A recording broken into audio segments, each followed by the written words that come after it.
हाय दोस्तों, आपने ये तो जरूर नोटिस किया होगा कि कोई काम हमें बहुत मुश्किल लग रहा है तो कोई उसे बड़ी आसानी से कर ले रहा है, या फिर कोई प्रॉब्लम हमारे लिए तो बहुत ही बड़ा है तो किसी के लिए वो प्रॉब्लम ही नहीं है। तो ऐसे कैसे हो पाता है? जब सबकी लाइफ में प्रॉब्लम्स और चैलेंजेस लगभग एक जैसे हैं तो उनसे डील करना सबको क्यों नहीं आता? तो जवाब है क्योंकि हर कोई मेंटली स्ट्रांग नहीं होता। चैलेंजेस को अपॉर्चुनिटीज में कन्वर्ट करना मेंटली स्ट्रांग लोगों की आदत होती है। जिस प्रॉब्लम के साथ आप और मैं हफ्तों तक अटक सकते हैं वो उन्हें कुछ ही मिनट में सॉल्व कर सकते हैं। तो आज की इस वीडियो में हम जानेंगे कि वो कौन सी क्वालिटी है जो किसी भी इंसान को मेंटली स्ट्रांग बनाती है। पहली quality, they don't Sai away from change. Richard नाम का एक 44 वर्षीय आदमी ऑथर के पास थेरेपी के लिए आता है। उसका वेट ऑलरेडी 95 kg के ऊपर हो गया है और साथ ही उसे डायबिटीज भी है। अब भाई साहब को ख्याल आया कि हेल्थ का तो कुछ करना पड़ेगा, तो उन्होंने जंक फूड को बिल्कुल ही हटा दिया, साथ ही आइसक्रीम, कुकीज, सॉफ्ट ड्रिंक्स को भी घर के बाहर कर दिया। पर रिचर्ड पाजी को ये नहीं पता था कि अगर हैबिट्स को चेंज करना इतना ही इजी होता तो सभी कर लेते। मात्र 2 दिन बाद उन्होंने खुद को फिर से उन्हीं सॉफ्ट ड्रिंक्स और स्वीट के साथ पाया। फिर उन्होंने सोचा कि मेरी फिजिकल एक्टिविटी भी तो कम है, तो उन्होंने जिम ज्वाइन कर लिया, पर वहाँ भी 2 दिन ही जा पाए। अब इन सब से साफ पता चल रहा है कि वो जल्द से जल्द खुद को हेल्थी बनाना चाहते हैं, पर वो ये तो गलती कर रहे थे। जब हम बहुत जल्दी बहुत कुछ चेंज करने की कोशिश करते हैं तो वो फेलियर का कारण बनता है। अथर ने उसे कहा है कि तुम जो कुकीज अपने डेस्क पर बैठकर खाते हो उसे वहाँ खाना बंद कर दो और उसकी जगह फल और गाजर खाना शुरू करो। इसी तरह चीजों को रिप्लेस करते करते उन्हें 2 महीने लग गए हेल्थी डाइट पर स्विच करने में। और यही सही तरीका होता है किसी भी चेंज को लाने का। बहुत सारे लोग चेंज तो लाना चाहते हैं, पर इससे पहले कि उन्हें कोई पॉजिटिव रिजल्ट दिखे वो गिव अप कर लेते हैं। पर मेंटली स्ट्रांग लोग गिव अप नहीं करते। उन्हें ये पता होता है कि जब तक रिजल्ट नहीं दिखते तब तक छोटे छोटे स्टेप्स लेते रहो। हम ह्यूमंस की एक प्रॉब्लम है कि जब तक हम विजिबल रिजल्ट्स नहीं देख लेते तब तक हम मोटिवेट नहीं होते, और विजिबल रिजल्ट्स आसानी से दिखते नहीं है। इसे एग्जाम्पल से समझते हैं। मानो एक पत्थर है जिस पर आपने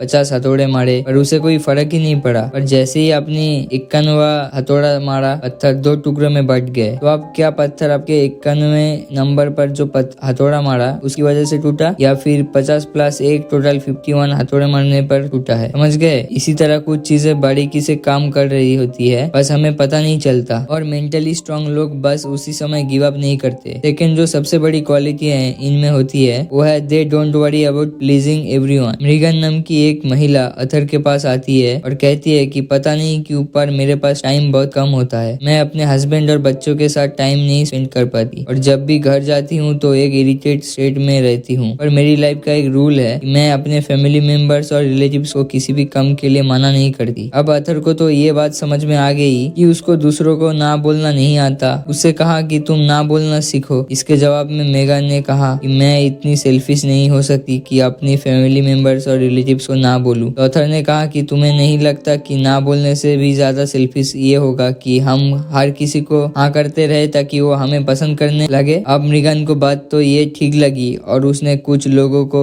ना बोलना शुरू किया। शुरू में उसे बहुत मुश्किल हुई, पर थोड़ी प्रैक्टिस के बाद उसके लिए ये इजी हो गया। दूसरों की नजरों में अच्छा बनने के लिए हम अपना बहुत सारा टाइम लगा देते हैं। देखो, दूसरे को खुश करने के लिए हम जितना टाइम स्पेंड करेंगे उतना ही हमारे पर्सनल गोल्स के लिए टाइम कम होता रहेगा। इट्स ओके अगर कुछ लोग आपसे गुस्सा या नाराज है, तो ये कोई कंपलसरी थोड़ी है कि लोगों का हर वक्त खुश रहना जरूरी है। ये आपकी जॉब नहीं है कि उन्हें नेगेटिव फीलिंग्स और इमोशन से बचाओ। जब आप अपने लिए कुछ लिमिट्स और बाउंड्री सेट करते हो तो आपकी स्ट्रेस और इरिटेशन कम होती है, आपके रिलेशनशिप से बेटर होती है और आपके लाइफ के ऊपर एक कंट्रोल आता है। तो ये एक बड़ी क्वालिटी मेंटली स्ट्रांग लोगों में होती है। Third quality, they don't make the same mistakes over and over. Other के थेरेपी ऑफिस में एक लेडी आती है जिसका नाम था क्रिस्टी। उसकी प्रॉब्लम ये थी कि वो अपने बच्चों पर बहुत चिल्लाती थी क्योंकि उसके दोनों बच्चे पूरे दिन टीवी और वीडियो गेम्स में लगा रहते थे। अब वो अपनी आदत को छोड़ना चाहती थी। तो अथर ने उसे कहा कि तुम इसलिए नहीं चिल्लाते कि तुम्हारे बच्चे टीवी देखते हैं या गेम्स खेलते हैं। तुम्हारी प्रॉब्लम ये है कि तुम चाहती हो कि बच्चे किसी भी कीमत पर तुम्हारी बातों को इग्नोर ना करे, और जब वो तुम्हारी बातों को इग्नोर करते हैं तो तुम्हें लगता है कि वो जीत रहे हैं, इसलिए तुम उन पर चिल्लाती हो। देखो, यह प्रॉब्लम ये है कि तुम चाहती हो कि बच्चे तुम्हारे हिसाब से चले जो तुम कभी भी कंट्रोल नहीं कर सकती हो। क्यों ना तुम उस चीज पर फोकस करो जो तुम्हारी कंट्रोल में है। तब उसे बात समझ में आई। उसके बाद से वो बिना किसी आर्गुमेंट के उनके गैजेट्स को छुपाने लगे और इससे बच्चे उसकी बात सुनने लगे। जॉन पेवेल कहते हैं कि वही असली मिस्टेक है जिससे हम कुछ सीखते नहीं है, बहुत लंबे समय तक टीचर्स भी ये बिलीव करते रहे कि बच्चों को रॉन्ग आंसर गेस ही नहीं करने देंगे, क्योंकि इससे उन्हें रॉन्ग आंसर याद हो सकता है। इसीलिए वो बच्चों पर आंसर के लिए जोर देने की बजाय खुद ही आंसर बता देते थे। पर 2012 की स्टडीज और रिसर्च के बाद ये पता चला कि जब कोई हमारी मिस्टेक्स को करेक्ट करता है तो हमें ये बात ज्यादा याद रहती है। इसका मतलब जो लोग अपनी मिस्टेक्स को